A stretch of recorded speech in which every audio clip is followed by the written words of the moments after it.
Sugakod, Barangay San Isidro.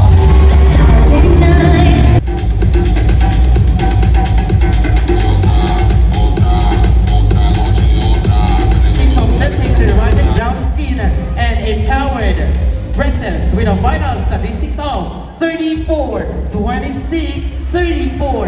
Natalie is the embodiment of beauty with a purpose, showing us the strength, pride, and of the city never go out all side. Ladies and gentlemen, with number 16, Natalie Mancera Intrina, representing Suga. See, here's your question. What makes being part of the LGBTQIA+ community a source of strength and not a limitation? Being part of the LGBTQIA+ is a source of strength because it fosters resilience, empathy, and powerful sense of belonging. We know how to turn pain into pride, silence into strength, and fear into courage.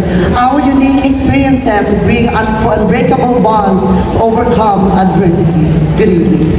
There you have it, ladies and gentlemen.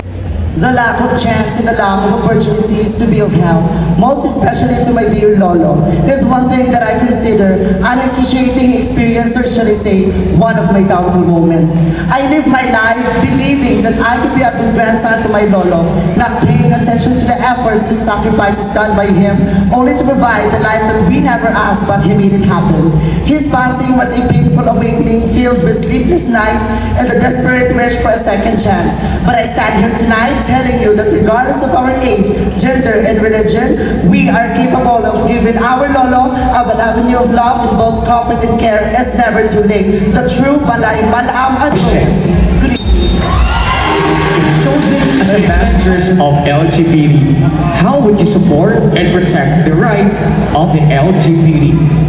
If I were to be the chosen ambassador of the LGBTQIA+, I would definitely support education because I believe that education is a powerful weapon of every nation. Education is a key to open and multiple doors of opportunities and to be feel more transformed and empowered. Good evening. Thank you so much, Queens.